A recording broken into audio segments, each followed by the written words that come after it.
썰TV 구독자 여러분, 안녕하세요.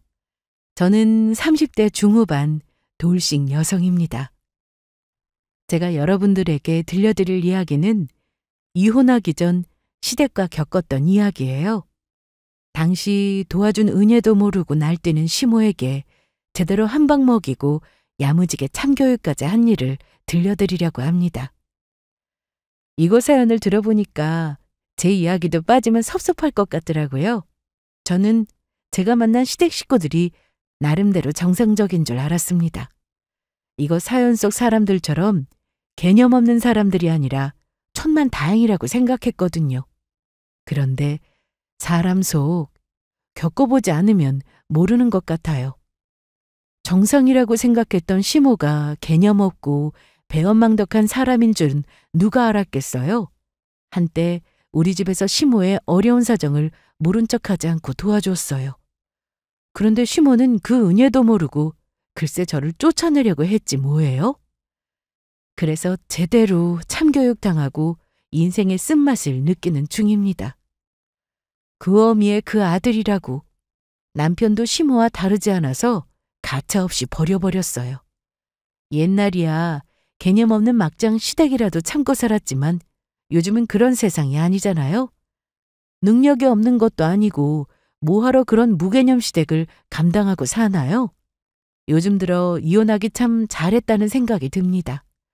제가 인생에서 잘못한 선택은 그 인간과 결혼한 거고 제일 잘한 선택은 그 인간과 이혼한 거예요. 대체 무슨 일이 있었길래 이렇게까지 이야기하나 궁금하실 텐데 지금부터 바로 들려드리도록 하겠습니다. 제 이야기 시작할게요. 남편과 저는 지인을 통해 알게 됐고 남편이 제게 첫눈에 반해서 엄청난 공세를 펼쳤습니다. 적극적으로 표현하는 남편이 싫었다면 연애고 뭐고 아무런 진전이 없었겠지만 저 역시 남편이 싫지 않았어요. 저는 소극적인 사람보다 자신의 마음을 적극적으로 표현하는 사람을 좋아했습니다. 그런 면에서 남편은 제가 좋아하는 스타일로 딱이었어요. 그렇다고 부담스럽게 노골적으로 표현하는 건 아니었고 적당한 선을 지키면서 매너 있게 행동하는 게 좋았고 능력이며 외모며 여러 가지를 따져봤을 때 나쁘지 않을 것 같다는 생각이 들었습니다. 어느 정도 호감이 생겨났을 때 남편의 구애를 받아들였고 그렇게 우리의 연애는 시작됐어요. 한 2년 정도 알콩달콩 예쁘게 연애하다가 결혼했습니다. 저희는 비교적 늦게 만나서 결혼한 편이에요. 남편은 나이도 있고 하니 빨리 결혼하고 싶어 했지만 저는 더 알아보고 싶어서 결혼을 최대한 미뤘습니다. 다른 것도 아니고 평생 함께할 배우자를 선택하는 건데 신중하고 싶었고 또 후회되는 결혼은 하고 싶지 않았어요. 그래서 조금 더 연애를 즐기다가 결혼하자고 했습니다. 보아하니 시댁 쪽에서 하루빨리 결혼시키고 싶어하는 눈치였고 남편 역시 안정적인 가정을 꾸리고 싶어 했지만 저는 딱히 조급한 마음을 갖지 않았습니다. 남편과 결혼을 결심한 계기 중에서 하나는 바로 이거예요. 저를 존중해주고 이해해주는 마음이요. 솔직히 남편 입장에서는 나이도 있으니까 빨리 결혼해서 안정적인 생활을 하고 싶었을 겁니다. 그런데도 저를 이해해 주었고 존중해 주려고 노력했죠. 그 마음이 참 좋더라고요. 이런 사람이라면 평생 서로 존중하면서 좋은 부부관계를 유지할 수 있겠다고 생각했습니다. 저도 더 이상 결혼을 미룰 나이가 아니니까 이 정도 연애했으면 남편을 많이 알게 됐다고 판단했고 결혼할 대상으로 영 꽝은 아니라고 생각했어요. 그러나 그건 저의 큰 착각이었습니다. 다 안다고 생각했는데 그게 아니더라고요. 남자는 결혼 전과 결혼 후로 나뉘는 것 같습니다. 주변에서 결혼 전에는 안 그랬는데 결혼하고 보니 사람이 변하더라. 이런 말 많이 들어봤거든요. 그때마다 저는 그러게 잘 알아보고 결혼했으면 좋았을 텐데 라고 생각했어요. 그런데 제가 직접 겪어보니 그들의 마음을 알겠더라고요. 잘 보이려고 속이려 드는데 그걸 어떻게 알아차릴 수 있었겠어요? 더군다나 사랑하는 사람이니까 평생 이렇게 해줄 거라는 착각이 드는 겁니다. 저 역시 그랬고요. 결혼하고 나서 어느 정도까지는 괜찮았어요. 내가 이 사람한테 속았구나. 그동안 봐온 모습이 다가 아니었구나 라는 걸 언제 깨달았냐면 결혼하고 나서 한 1년 정도 지났을까요? 시모의 사업이 어려워지게 되면서부터 시작됐습니다. 여보, 나 당신한테 할 말이 있는데 시간 괜찮아? 괜찮아. 이야기해. 저기 그게 뭐야, 무슨 이야기길래 그렇게 뜸을 들여. 뭐 안 좋은 일이야? 사실 집에 일이 조금 생겼어. 엄마가 하는 사업 말이야. 갑자기 문제가 생겨서 넘어갈 판인가 봐. 뭐? 넘어갈 정도면 엄청 심각한 거잖아. 어떻게 손 써볼 방법 없는 거야? 방법이야 딱 하나지. 돈. 자금만 해결되면 그럭저럭 고비는 넘길 것 같은데 문제는 그 돈이 없다는 거야. 다른데 돈 나올 구멍도 다 막힌 상태고. 그래서 말인데 장인어른이 좀 도와주시면 안 될까? 장인어른 정도면 충분히 도와주실 수 있을 것 같은데. 어느 날 남편이 시댁에 안 좋은 일이 생겼다면서 제게 도움을 요청했습니다. 시모는 우리가 결혼하기 전부터 사업을 하나 하고 있었어요. 남편은 그런 시모를 도와 회사에서 같이 일을 하고 있었어요. 그렇게 큰 회사는 아니고 그냥 적당한 규모의 회사였고 나름대로 잘 굴러가는 듯 했습니다. 수익도 안정적이고 차근차근 키워가는 중이라 몇 년 후에는 더 큰 돈을 벌게 될 거라면서 본인이 하는 일에 큰 자부심을 가지고 있는 분이셨죠. 여기서 남편과 우리 집을 소개하자면 양쪽 집안 모두 그렇게 못 사는 수준은 아니었습니다. 남편 쪽보다 저희 친정집이 더 잘 사는 수준이었어요. 시댁 쪽은 순전히 시모가 노력해서 일으킨 거고 우리 집은 대대로 물려받은 땅이 있어서 현금을 꽤 많이 쥐고 있었죠. 엄청난 금수저는 아니지만 은수저 정도는 되는 듯 하네요. 아무튼 아빠는 땅이랑 아파트 몇 채를 소유하고 있었거든요. 차차 제게 물려주신다고 하셨는데 남편은 그걸로 본인 엄마를 도와줄 수 있지 않겠느냐고 했습니다. 어떻게든 최대한 처가도움 없이 해결하고 싶었는데 아무리 찾아봐도 방법이 없다면서 장인어른께 어려운 부탁 좀 드려도 되냐고 하더라고요. 또 본인이 말씀드리는 것보다 제가 이야기하는 게 더 낫지 않겠냐면서 도와달라고 했습니다. 그래서 저는 우선 생각 좀 해보겠다고 했어요. 남도 아니고 시모의 회사 사정이 어렵다는데 물론 도와드리고 싶죠. 하지만 아직 부모님께 재산을 물려받은 것도 아니고 부모님의 의견이 전적으로 중요하기 때문에 이걸 어떻게 말씀드려야 하나, 정말 다른 방법은 없나 생각할 시간이 필요했습니다. 그리고 다음 날 시모가 집에 찾아와서는 아들에게 들었다면서 정말 미안하다고 사과했어요. 보아하니 시모는 저희 처가도움을 원치 않는 눈치였습니다. 남편은 장인어른께 도움을 받아야 한다는 의견이었고 시모는 그렇게까지 하고 싶지 않다는 의견이었어요. 그러면서 제게 괜한 부담을 준 것 같아서 미안하다고 했습니다. 아들한테 이야기 들었어. 사돈께 도움을 구하자고 했다며? 아유, 그건 내가 아니라고 이야기하지 말라고 했는데 제 딴에는 속상하니까 괜한 소리를 한 모양이야. 너한테 큰 부담을 줘서 어떡하니? 아니에요. 제가 남도 아니고 어머님 일인데 당연히 알아야죠. 그렇게 말해주니 고맙구나. 회사 사정이 많이 안 좋은 것 같던데 정말 다른 방법은 없는 건가요? 안타깝게도 그렇게 됐어. 어렵게 세운 회사라 정말 잘해보고 싶었는데 결국 이렇게 됐네. 사돈께는 말씀드릴 거 없어. 나도 염치라는 게 있지. 한두 푼도 아닌데 어떻게 도와달라고 할 수 있겠니? 나는 정말 괜찮으니까 말씀드리지 마. 괜히 마음만 안 좋으시지. 시모는 제 손을 어루만지며 괜찮다고 걱정할 거 없다고 다독였고 나오는 한숨을 꾹 누르는 모습을 보였습니다. 구체적으로 어떤 상황인지 뭐 때문에 이렇게 심각한지는 모르지만 정말 심각한 상황이라는 걸 느낄 수 있었어요. 저는 뭐라도 도움이 되는 게 있다면 도와드리고 싶어서 남편과 방법을 모색해 보려고 했지만 별다른 수가 없었습니다. 시모는 계속해서 괜찮다며 괜히 너희들한테까지 짐을 덜어준 것 같다면서 미안해 하셨어요. 그러면서 본인이 어떻게든 해결해 보겠다고 하길래 우선은 알겠다며 상황을 지켜보기로 했습니다. 정 안 되면 남편이랑 대출이라도 받아서 도와드려야 하나, 아니면 정말 최후의 수단으로 아빠한테 도움을 청해야 하나, 이런저런 고민을 하게 됐어요. 솔직히 아무리 시모의 상황이 어렵다고 하더라도 친정 부모님께 도움을 청하기가 쉽지 않았습니다. 아무리 제가 물려받을 돈이라고 해도 그건 나중 일이고 당장은 부모님의 노후 자금으로 사용되고 있는 마당에 그걸 처분하고 도와달라고 말씀드리기가 그렇더라고요.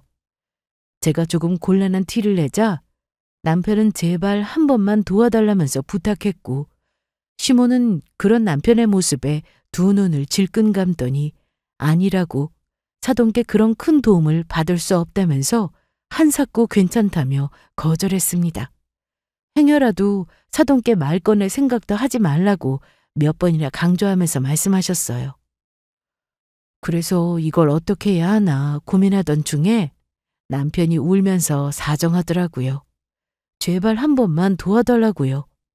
이렇게까지 사정하는데 별다른 수가 없었습니다. 처음에는 해결책으로 우리가 사는 아파트를 처분하고 시댁에 들어가서 살면 어떠냐. 그러면 그 돈으로 급한 불은 해결되지 않겠냐고 했지만 남편은 그걸로 부족하다고 했어요. 그래서 대체 얼마나 필요한 거냐고 물었더니 입이 떡 벌어질 만큼 액수가 상당했습니다. 아파트 처분하고 여기저기 대출 끌어다 받아도 어려운 상황이었어요. 남편 말대로 아빠의 도움을 받는 것 말고는 방법이 없겠더라고요. 진짜 회사 망하면 시모는 다시 일어날 수 없을 거다. 시모가 어떻게 키운 회사인데 이렇게 망하게 두고 볼 수 없다면서 제발 한 번만 도와달라고 했어요. 남편이 하도 도와달라고 간곡히 부탁해서 하는 수 없이 아빠에게 슬쩍 말씀드렸습니다. 그랬더니 역시나 제 예상이 맞았어요. 아빠는 그렇게 큰 돈을 어떻게 빌려주냐고 안 된다고 하셨습니다. 이 사실을 남편에게 말했더니 정말 그렇게 말씀하셨냐고. 아무리 돈에 야박하신 분이라고 해도 도와주실 줄 알았는데 그러실 줄은 몰랐다면서 본인이 직접 찾아뵙고 부탁드려보겠다고 했습니다. 그래서 저는 그런 남편을 말리며 쉽지 않을 거라고 했어요. 왜냐면 아빠는 돈에 대해서 굉장히 까다로운 분이셨기 때문입니다. 앞서 부모님의 노후자금이라 말씀드리기 어렵다고 했지만 솔직히 가장 큰 문제는 그게 아니었어요. 사실 아빠는 공과 사를 정말 철저하게 구분하시는 분입니다. 가족, 친구끼리 돈 거래 일절 안 하시는 분이었고 오죽하면 딸인 저한테까지 돈에 관해서 예외가 없었어요. 자식이니까 나중에 가진 재산을 물려줄 테지만 혹시라도 자식 도리를 제대로 하지 않으면 사회에 다 기부할 거라고 항상 그렇게 말씀하셨습니다. 그냥 경각심을 일깨워주려고 그렇게 말씀하신 거라고 생각하실 수도 있지만 저희 아빠는 정말 실행으로 옮기실 분이세요. 그런 분이란 걸 잘 알기 때문에 시모의 일을 도와주실까 확신이 없었습니다. 그래서 망설이다가 어렵게 이야기를 꺼냈는데 돌아오는 답변은 역시나 안 된다는 말뿐이었어요. 자식인 저한테도 그렇게 모질게 거절하시는데 사위라고 다를까요? 오히려 저보다 더 매몰차게 대하실 것 같다는 생각이 들었고 괜히 남편이 상처받을 것 같아서 걱정됐습니다. 그래서 다른 방법을 생각해보자고 했죠. 그러던 중에 큰일이 터지고 말았어요. 뭐? 그게 무슨 소리야? 어머님이 병원에 실려가셨다니. 출근해서 일을 하고 있는데 남편한테 전화가 한 통 걸려왔어요. 무슨 일인가 싶어서 전화를 받았더니 다급한 목소리로 시모가 쓰러져서 병원에 실려갔다고 했습니다. 갑자기 그게 무슨 소리냐고 했더니 남편이 엉엉 울면서 시모의 유서가 발견됐고 극단적인 선택을 시도하셨다고 했어요. 다행히 빨리 발견되어 급히 병원으로 옮겨졌고 현재는 의식을 차린 상태라고 했습니다. 회사에 양해를 구하고 급히 반차를 써서 병원으로 향했어요. 도착해보니 남편은 누워있는 시모 옆에서 앉아서 울고 있었습니다. 저도 이렇게 놀라 자빠질 지경인데 남편은 오죽하겠어요? 남편이 그렇게 우는 모습을 처음 봤어요. 시모는 의식을 회복한 뒤 안정을 취하는 중이었고 그런 시모의 상태를 살핀 다음에 남편과 밖으로 나와 상황이 어떻게 돌아간 건지 듣게 되었습니다. 남편 말로는 시모가 어떻게든 해결해 보려고 했지만 도저히 손쓸 방법이 없었고 직원들의 밀린 월급이라도 해결해 보려고 노력했는데 그것마저도 어렵게 되자 큰 무기력감을 느끼셨대요. 더군다나 남편이 저희 아빠에게 도움 청한 것까지 알게 되면서 심적으로 많이 괴로워하셨다고 했습니다. 사돈에게 이런 모습을 보였다는 것 자체를 용납할 수 없었다고 해요. 그래서 현실을 비관하며 죽음으로 다 떠안고 가시려고 했다는군요. 남편은 제 앞에서 무릎을 꿇더니 제발 한 번만 도와달라고 다시 한번 사정했습니다. 여보, 제발 한 번만 도와줘. 장인어른께 말씀드려서 우리 엄마 좀 살려주라.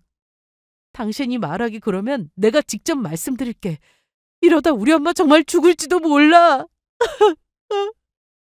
시모에게는 회사가 전부나 마찬가지라서 이런 극단적인 선택까지 한 것 같다고 했습니다.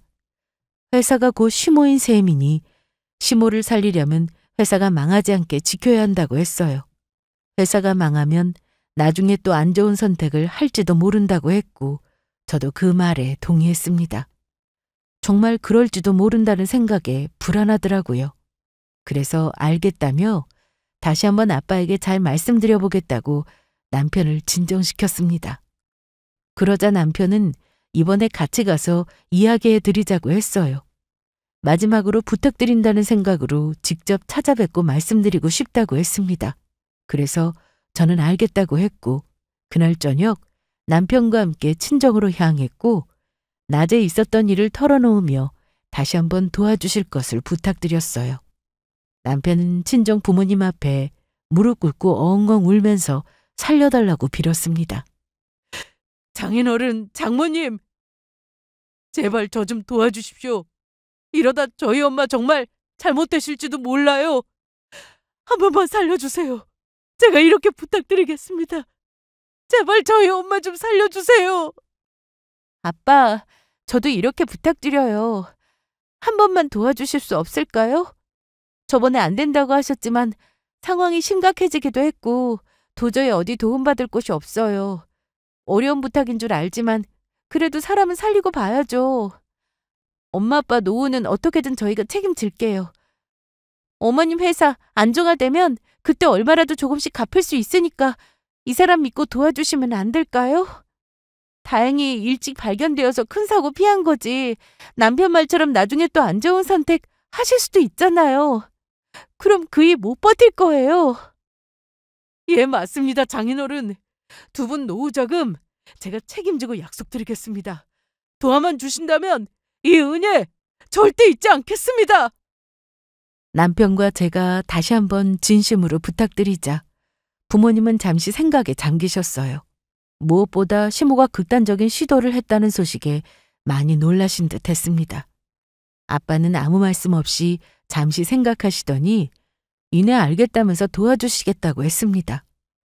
저는 거절할지도 모른다는 생각에 불안했는데 도와주시겠다고 하니까 남편과 저는 깜짝 놀라서 정말 도와주실 거냐고 재차 물어보며 확인했습니다. 예? 장인어른, 그 말 진심이세요? 그래, 도와주마. 아빠 감사해요. 저는 거절하실 거라 생각했는데. 너도 알다시피 네 아빠 아는 사이끼리 돈 거래하는 거 딱 질색하시겠지만 그래도 어쩌겠어. 하나뿐인 자식이 도와달라고 이렇게 부탁하는데 거기다 사부인이 남도 아니고 그런 극단적인 선택까지 할 정도면 도와줘야지. 어떻게 모른 척 하겠니? 고맙습니다.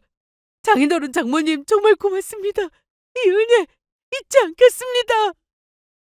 아빠가 거절할 줄 알고 어떻게 설득해야 하나 고민했었는데 이렇게 도와주시겠다고 하니 어안이 벙벙하면서도 안도의 한숨을 내쉴 수 있었습니다. 남편도 그런 부모님께 감사의 인사를 전하며 희망의 웃음을 지었어요.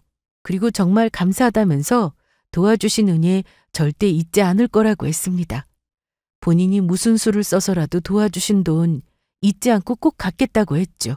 그러자 아빠는 알겠다면서 가지고 계신 땅과 아파트 중 처분할 수 있는 건 빨리 처분해서 도와주겠다고 하셨습니다. 그러면서 대신 조건이 있다고 하셨고 남편에게 매달 원금과 이자를 갚을 수 있겠냐고 물으셨어요. 아빠의 말씀에 남편은 당연하다면서 꼭 그렇게 하겠다고 했습니다. 그러자 아빠는 사부인이 빌려준 돈을 떼먹을 사람은 아니지만 그래도 확실하게 정리하고 넘어가는 게 좋지 않겠냐면서 구두라도 이 자리에 약속해줬으면 해서 이야기한 거라고 하셨습니다. 그리고 매달 원금과 이자를 같이 갚는데 만약 회사 사정이 안 좋으면 원금을 나중으로 미루고 이자만 줘도 괜찮다고 하셨어요. 거기다 이자 역시 은행에서 받는 이율보다 더 낮게 받겠다고 하셨습니다. 나중에 어느 정도 회사 사정이 좋아지면 그때 원금이랑 같이 갚으라고 하셨고 기한은 딱히 정해두지 않을 테니 천천히 갚아도 된다고 하셨어요. 그러자 남편은 그렇게 하겠다고 했고 그 자리에서 저와 부모님 모두에게 약속한다고 했습니다. 그러자 마지막에 아빠는 의미심장한 말씀을 하나 남기셨어요. 우리야 물론 자네를 믿네만 혹시나 상황이 잘못되어 갚을 수 있는데도 갚지 아니하면 그때는 어떻게 할 텐가? 그럴 일은 없겠지만 그러면 그때는 장인어른께서 하시고 싶은 대로 마음대로 하셔도 됩니다. 그런가? 법적인 책임은 물론 사부인의 회사를 갖는 것으로 대신해도 된다는 말인가? 예, 그렇습니다. 그걸 확실히 약속할 수 있겠나? 아무리 구두로 하는 약속이라고 해도 이 자리에 증인이 있으니 가볍게 여길 게 아니네. 물론입니다. 반드시 지킬 거라 염려 안 하셔도 되지만 혹시나 걱정되신다면 이 자리에서 확실히 말씀드리겠습니다. 약속을 안 지키고 갚지 않을 시 빌려주신 돈 전액 일시 상환하겠습니다. 아니, 그냥 회사 지분을 다 넘겨드리겠습니다. 회사를 넘겨드린다는 게 어떠한 말보다 더 확실할 것 같으니 우리 회사 다 넘겨드리겠습니다. 사실상 드러난 대표는 엄마지만 작년부터 회사 물려받을 준비하면서 저도 공동대표로 올려주셨거든요. 그러니 약속드릴 수 있습니다. 구두로 하는 말이라고 업신이 여기지 않고 부모님과 아내가 있는 자리에서 약속드립니다. 저 믿고 도와주셔도 됩니다. 이를 어길 시 법적인 책임을 피하지 않겠다는 것도 약속할 수 있겠나? 물론입니다. 평소 아빠 성격이라면 서류로 정확한 증거를 남기셨겠지만 어쩐 일인지 그렇게까지 하지 않으셨습니다. 그저 남편과 구두로 구체적인 이야기를 나누며 여러 가지를 약속했고 그걸로 마무리 지으셨어요. 저와 남편은 부모님께 정말 감사할 따름이었습니다. 저는 이때 아빠를 다시 보게 되었죠. 제가 알던 아빠라면 절대 있을 수 없는 일인데 놀랍기도 하고 한편으로는 자식 일에 넘어갈 줄 아시는 분이셨구나. 자식을 향한 아빠의 사랑을 느낄 수 있는 시간이었습니다. 처음에는 이자도 안 받겠다고 하셨어요. 그냥 원금만 조금씩 갚으면 그걸로 생활하시겠다고 했는데 남편이 언제 안정화가 된다는 확신이 없어서 우선 이자만 받고 차차 상황이 좋아지면 그때 원금까지 같이 나눠서 갚겠다고 했습니다. 그래서 아빠는 그렇게 하겠다고 하신 거예요. 부모님은 저희를 위해 많은 희생을 하신 셈입니다. 이자로 부모님의 생활비가 충당됐지만 사실 턱없이 모자란 수준이었어요. 원래는 월세 받고 사셨고 이자보다 더 많은 수입이 있었는데 시모를 도와주면서 많이 줄어든 셈이죠.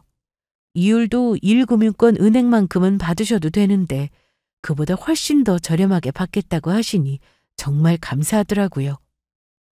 처음에는 이자까지 아예 안 받으시려 했지만 그렇게 되면 두 분이 생활할 돈이 부족하니까 제가 받으시라고 했고 합의 본 게 최소한의 이자만 받는 거였습니다. 부모님께서 이렇게까지 희생하며 시댁을 도와주시니까 앞으로 더 잘해야겠다는 생각이 들었어요. 이 부분에서 남편도 강력하게 동의했습니다. 나중에 회사 사정이 나아지면 그때 원금이랑 이자랑 같이 갚을 것이고 종종 용돈을 챙겨드리거나 여행을 보내드린다든지 효도할 거라고 했어요.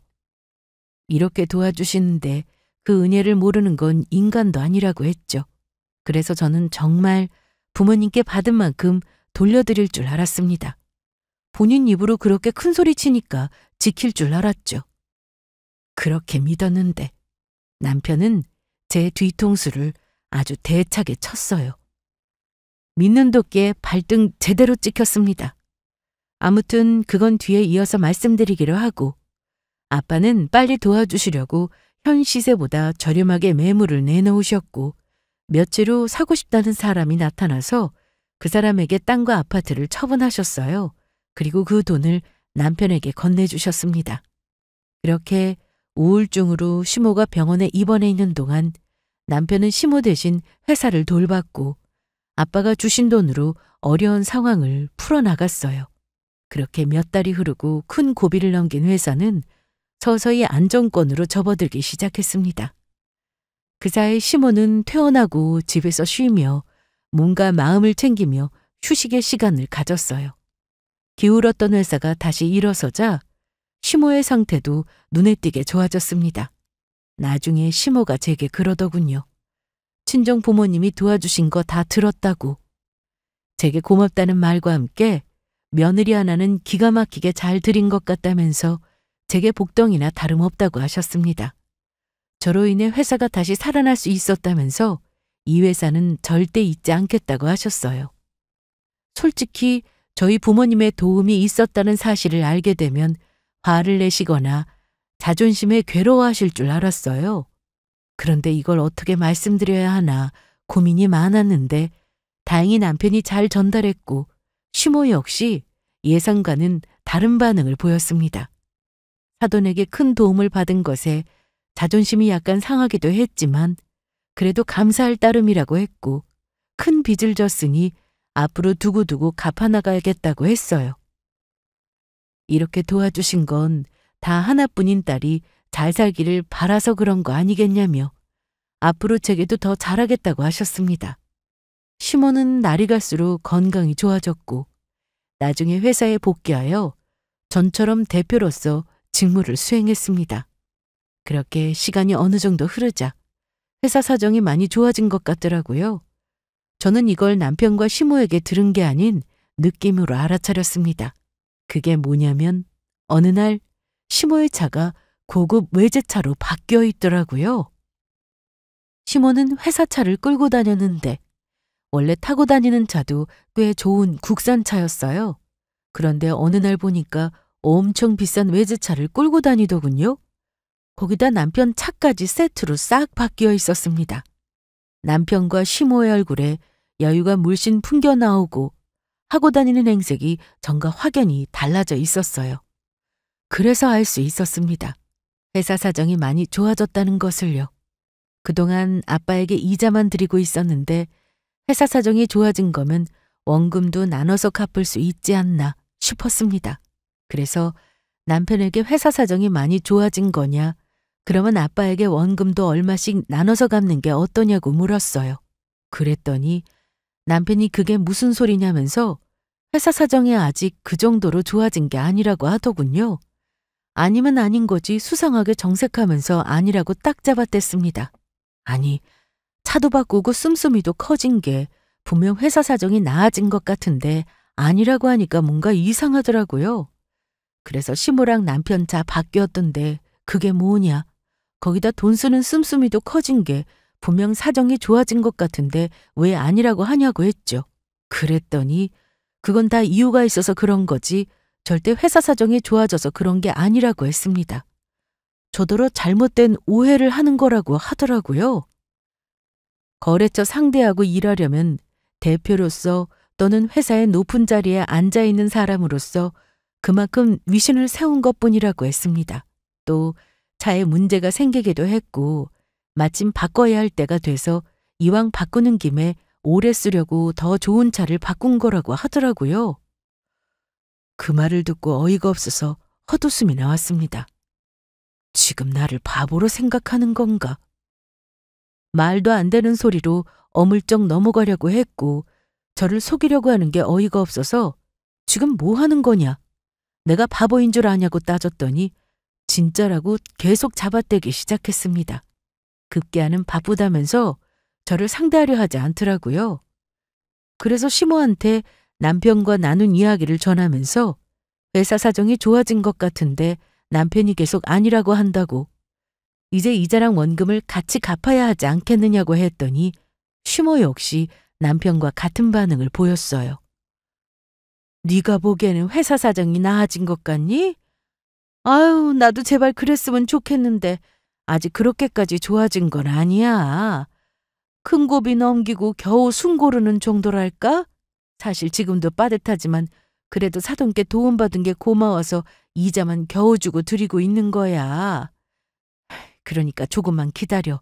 때 되면 어련히 알아서 줄까? 회사 사정이 좋지 않으면서 차는 뭐하러 바꾸신 거예요? 그것도 비싼 외제차를? 말이 앞뒤가 안 맞잖아요.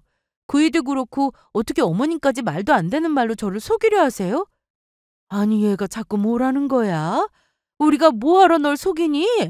그깟 차야 바꿀만 하니까 바꾸지. 그거 다 빚이야 빚. 뭐 돈이 남아들어서 바꾼 줄 알아? 내가 진짜 이런 말까지 안 하려고 했는데 적당히 좀 해라. 돈 몇 푼 빌려준 것 가지고 이래도 된다고 생각하니? 아무리 그래도 난 네 시어머니야. 버르장머리 없이 이게 뭐하는 짓이야? 시모가 남편보다 더한 반응을 보이니까 참으로 어처구니가 없었습니다. 아무리 그래도 시모는 달라야 하잖아요. 남편이야 그렇다 쳐도 시모에게 회사란 본인과 같은 셈이잖아요. 그런 회사를 지켜준 우리 부모님에게 이런 식으로 굴면 안 되죠. 정말 어려워서 못 갚는 거면 이해라도 하지. 충분히 갚을 수 있는 데도 아니라고 박바국이니까 정확히 알아봐야겠다는 생각이 들었습니다. 솔직히 저는 이해가 안 됐어요. 뭐하러 빚까지 져가면서 외제차를 바꿔야 하는지. 바꿀만 해서 바꿨다고 해도 앞뒤가 안 맞아서 따졌더니 둘이 편먹고 저를 이상한 사람 취급했습니다. 급기야는 돈 빌려줬다고 지금 시어머니고 뭐고 눈에 뵈는 게 없냐면서 이렇게 버릇없는 애였냐고 못된 며느리 취급까지 하더라고요. 계속 잘 알지도 못하면서 오해한다고 뭐라고 하니까 그래, 더 이상 이런 취급 안 받고 말지란 생각으로 직접 회사에 대해서 알아보기 시작했습니다. 남편과 시모가 회사에 없는 시간대를 공략해서 사무실을 방문했고 직원들에게 수고가 많다며 간식을 챙겨줬어요. 그리고 슬쩍 자리에 있는 자료들을 살펴보면서 증거를 찾기 시작했고 슬쩍 직원들을 떠보며 회사 사정이 어떤지 물어봤습니다. 그랬더니 제 예상이 맞았어요. 회사 사정이 좋아졌고 술술 불더라고요. 저는 그 대화 내용을 다 녹음하고 있었습니다. 그리고 결정적인 증거를 확보했죠. 글쎄, 직원들 말이 큰 거래를 많이 성사시키면서 회사 수익이 엄청나게 뛰었고 더 좋은 곳으로 사무실을 옮기려고 준비 중이라고 했어요. 그러면서 계약에 체결한 거래처 서류가 있었는데 저는 그걸 직원들 몰래 찍었습니다. 집으로 돌아와서 남편에게 당당히 그 증거들을 제시하며 따졌습니다. 회사 사정이 좋아졌는데 어떻게 원금을 갚지 않고 이자만 물고 있냐. 내게 아니라고 뻔뻔하게 거짓말할 수 있냐고 소리쳤더니 오히려 더 뻔뻔하게 나왔습니다. 본인들 허락 없이 마음대로 사무실에 와서 회사 정보를 얻은 거냐고 이건 범죄라고 하더군요. 그러면서 본인들이 그렇다고 하면 그럴 줄 알 것이지 못 믿어서 따로 알아보려고 한 게 소름 끼친다고 했습니다. 이렇게 못 믿어서 앞으로 어떻게 같이 살 수 있냐고 했어요. 저는 다 필요 없고 빨리 아빠 돈이나 갚으라고 했습니다. 갚을 수 있는 능력이 충분하면서도 안 갚는 건 용서 못할 행동이라고 했어요. 분명 본인 입으로 약속 지키겠다고 큰 소리 쳤으니까 지키라고 했습니다. 그랬더니 회사를 더 키우려면 돈이 필요하다면서 기다리라고 하더군요. 안 떼어먹으니까 걱정하지 말라고 했고 앞으로 회사에 어신거리지도 말라고 했습니다. 남편은 다른 사람으로 변해 있었어요. 화장실 들어갈 때랑 나올 때가 확연히 달랐습니다. 그렇게 도와달라고 간곡히 부탁할 때는 언제고 어떻게 나와 부모님에게 이럴 수 있나. 희생을 감사하면서까지 도와주신 은혜를 이런 식으로 갚을 수 있을까. 실망감은 이루 말할 수 없었습니다. 하지만 그들은 여기서 멈추지 않았어요. 더한 걸로 저를 아예 몰아내려고 했습니다. 대뜸 시모가 제게 이혼 서류를 들이밀면서 순순히 도장 찍고 나가라고 하더군요. 갑자기 이게 뭐 하자는 거냐고, 내가 왜 이혼해야 하냐고 묻자 아이 못 낳는 며느리는 필요 없다며 새 며느리를 얻을 거라고 했습니다. 너희 둘이 결혼한 지가 언젠데 여태 소식이 없다는 건 아이를 못 갖는 거 아니겠니? 네 나이도 그렇고 앞으로 아이 갖는 건 더 어려워지겠지. 너한테서 손주 보기에는 그런 것 같아서 더 늦기 전에 이혼했으면 좋겠다. 그게 너한테도 좋지 않겠어? 우리 집 귀한 데를 끊는 것보다 너 혼자 다 떠안고 가는 게 마음 편할 거야. 더군다나 저번 일로 인해서 우린 너한테 크게 실망했다. 아들도 너한테 더 이상 마음 없다고 하니 이만하고 좋게 정리하자꾸나. 실망이요? 지금 제 앞에서 실망이라고 하셨어요? 그 말은 제가 해야죠. 도와준 은혜도 모르고 어떻게 이러실 수 있으세요? 갚을 능력이 되는데도 불구하고 뻔뻔하게 나 몰라라 하더니 이제는 아이 못 갖는다는 핑계로 저를 쫓아내시게요?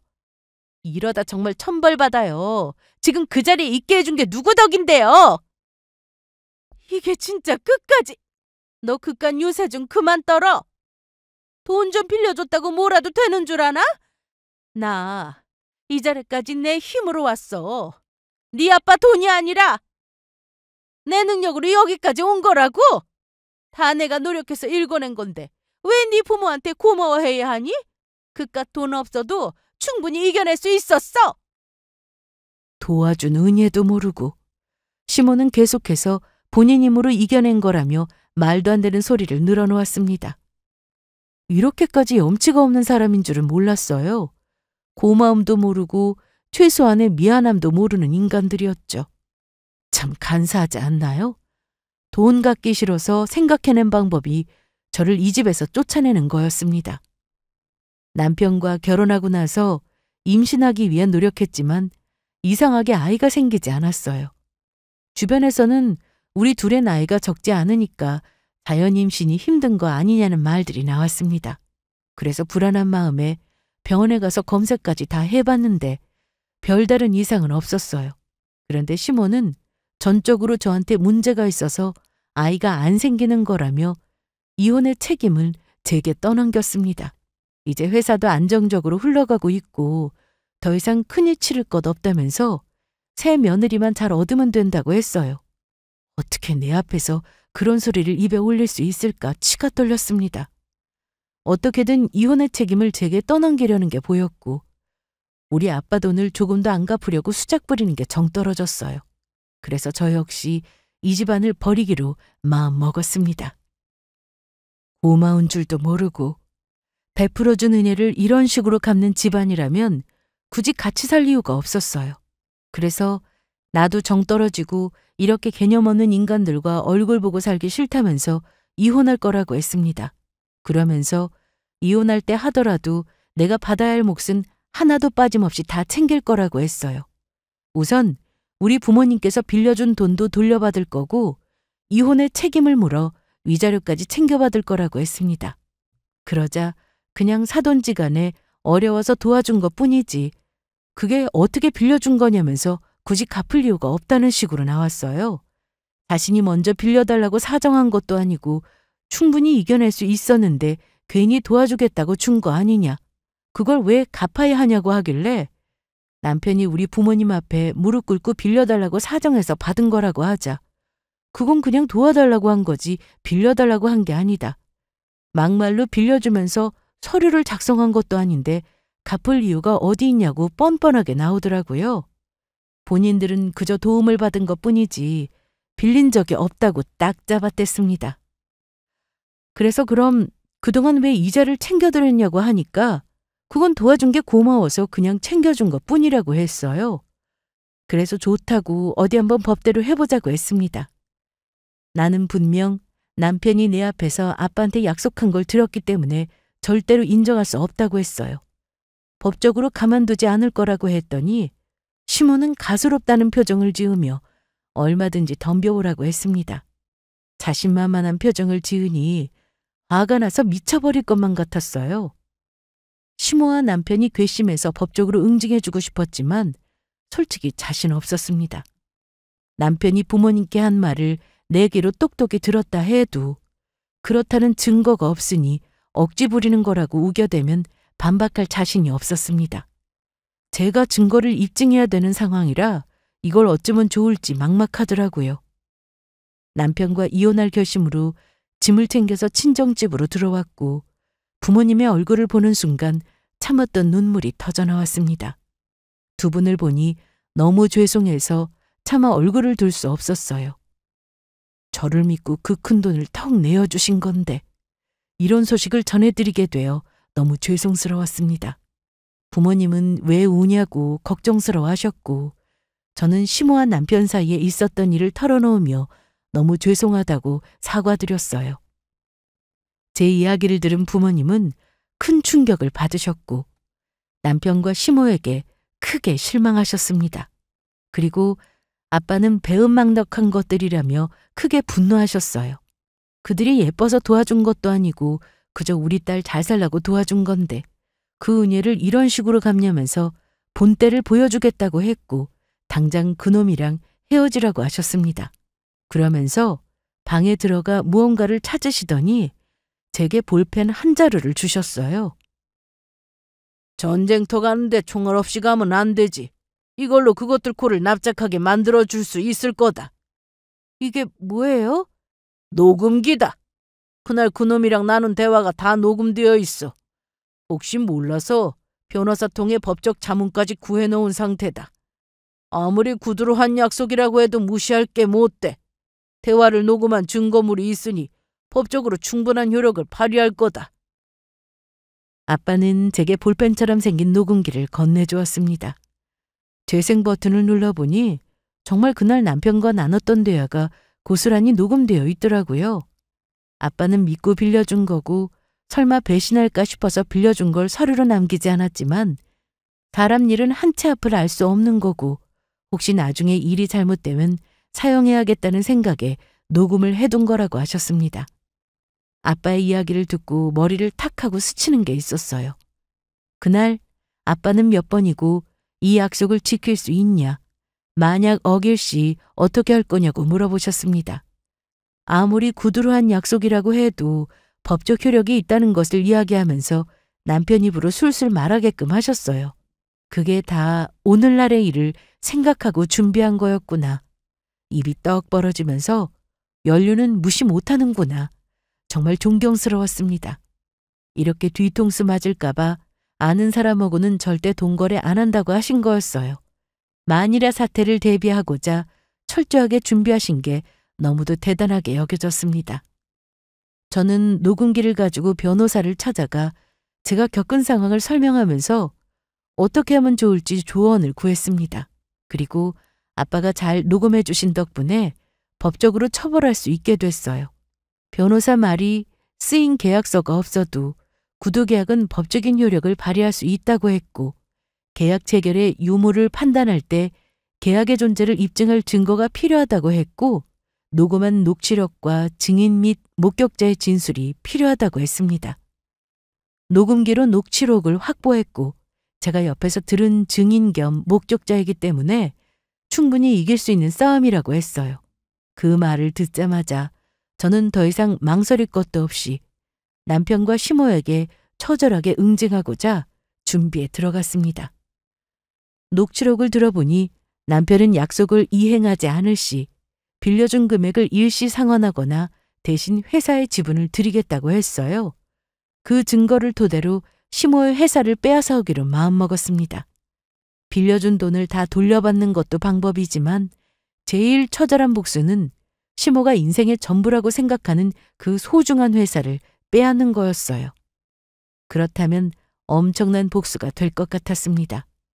그리고 법적으로 준비가 되었을 때 저는 변호사를 대동하고 시모의 회사로 찾아갔어요. 그런 다음 시모 방에 있는 책상과 남편의 책상을 다 뒤집어 엎었습니다. 그러자 시모랑 남편이 이게 무슨 행패냐면서 난리치길래 입 다물고 가방 챙겨서 당장 나가라고 했어요. 그들은 네가 뭔데 내 회사에서 나가라고 하냐.